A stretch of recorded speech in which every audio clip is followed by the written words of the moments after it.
HB 974, and this is one, Commissioner Bowling, I think that you'd asked for some additional information on, or that we bring up today during session. This bill pertains to Indian Head Highway and changes to the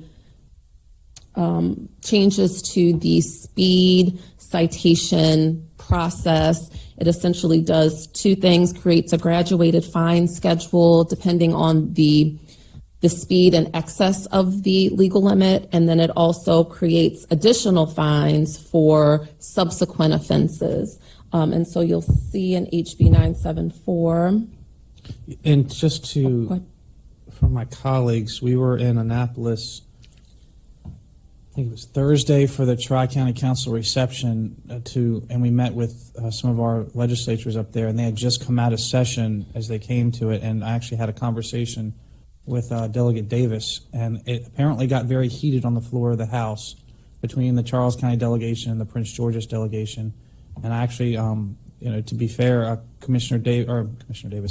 Delegate Davis stood up and fought pretty hard for the county as such, because it essentially is a tax on our residents, and they pretty much came out and said, we're the problem. And knowing my background of what I did for a living in Prince George's and where I worked and the program I administered, which was the speed camera program, I kind of know that there's a flip side to that, and there's a heavy monetary gain for Prince George's County right there. So I guess the reason I'm bringing it up now is because I don't think she should be alone in her fight. So I think we need to send a letter in opposition to the bill, and not only that, we should go up and testify, and I'd be willing to do it with the permission of my colleagues. I'm pretty well-versed on the bill, or well-versed on the topic, and can point out some very fine details that they're not exactly explaining about what this implication will be, because I'm going to tell you, Prince George's County has one of the only, I think the only speed camera that is not related to a school, and it's on 210, and they're trying to add another one. And I just feel it's essentially, I don't want to say a poll tax, but essentially like an extra highway tax for our residents that are going up and down that road every day. So I first commend Delegate Davis and ask if we can, at the very least, send a letter to support her. And has it made its way over to the Senate side? Does anybody know? No, it hasn't. I want to kill it right where it's at. Well, just a point of full disclosure, if you can recall, Commissioners, I was part of initial meetings with this body that was created in Prince George's County.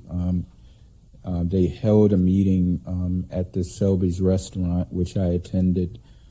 Commissioner Coates attended the meeting as well.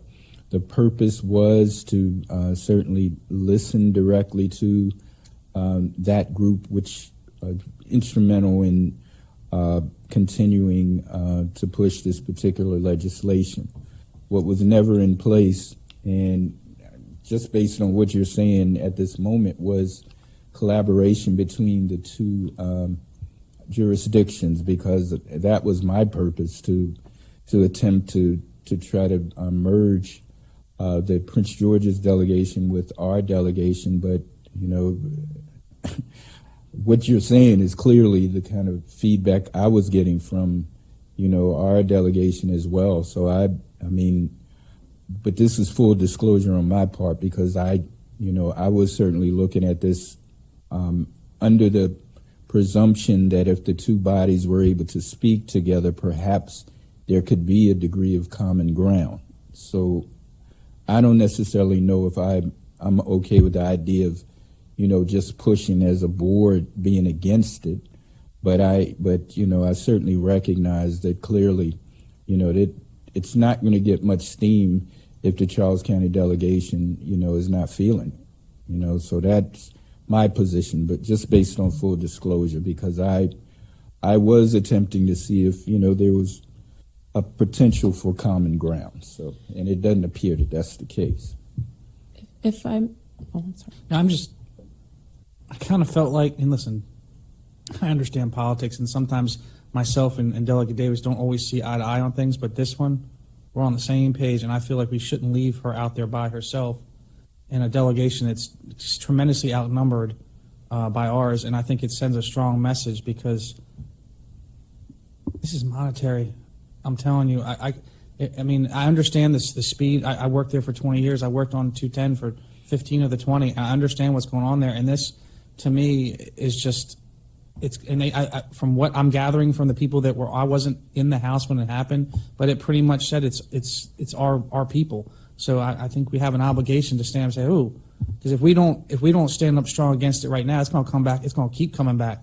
It's going to keep coming back, and I feel like we need to do something about it.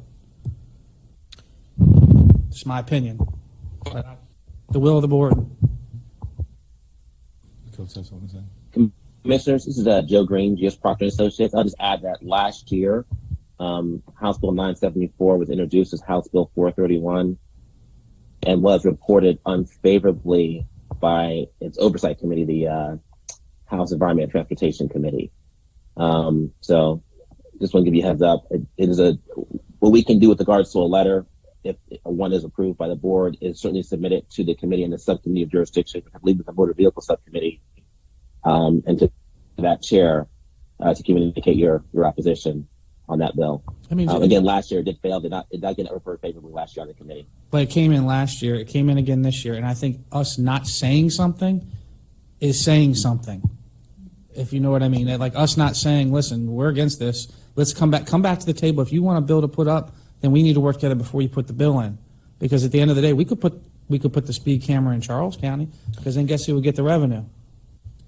So that is an important point. These are speed monitoring systems in Prince George's County, not in Charles County. It's the Prince George's County portion of 210. Also, there is a fiscal note included. It says the Transportation Trust Fund revenues and expenditures increase potentially by several $100,000 annually beginning FY25 due to an existing revenue sharing requirement related to speed camera violations on Maryland Route 210. General fund revenues increase to the extent more violations are contested under the bill, and due to likelihood that additional contested violations are those for which higher flat penalties must be assessed. It states that the judiciary can likely handle the increase. That was always the point of contention, because coming from the Prince George's County body, they said that those allocations were open and they weren't exclusive to Prince George's County. But that was always, countered by the questions coming from Charles County. So, I mean, I was just telling you why I would not support it, because it's just a measure of good faith on my part, because I attempted to bring the parties together. So I'm just being consistent. I do not want to sign off myself on being opposed to it, because I was attempting to bring the parties together. Now, that's one individual. If the board deems it in the light as it's being suggested by Commissioner Bowling, then, I mean, obviously the majority rules.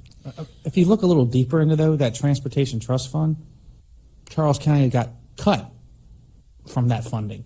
And a lot of that funding is being diverted from roads to mass transit, which is, if you read the Washington Post the other day, there's like a $275 million shortfall for I believe it's the Purple Line going from Prince George's to Montgomery.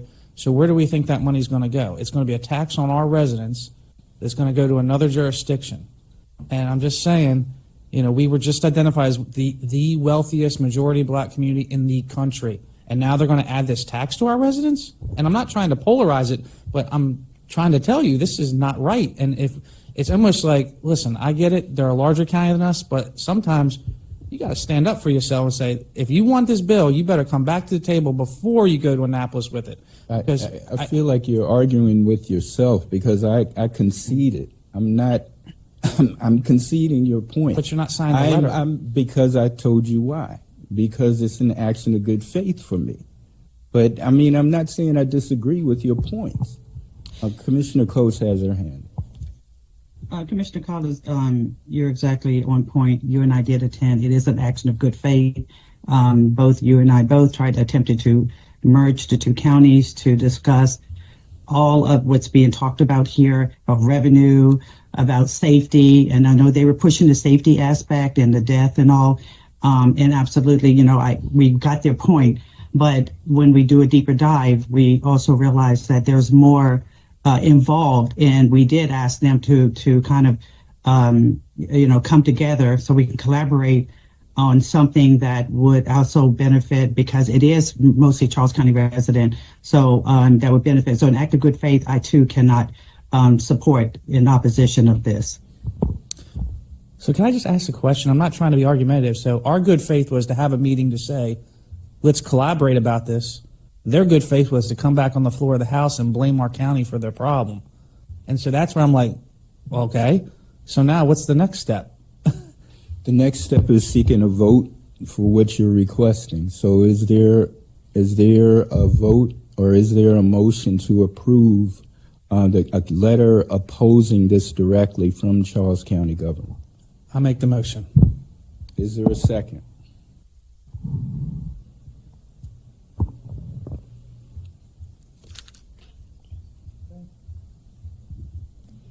Okay.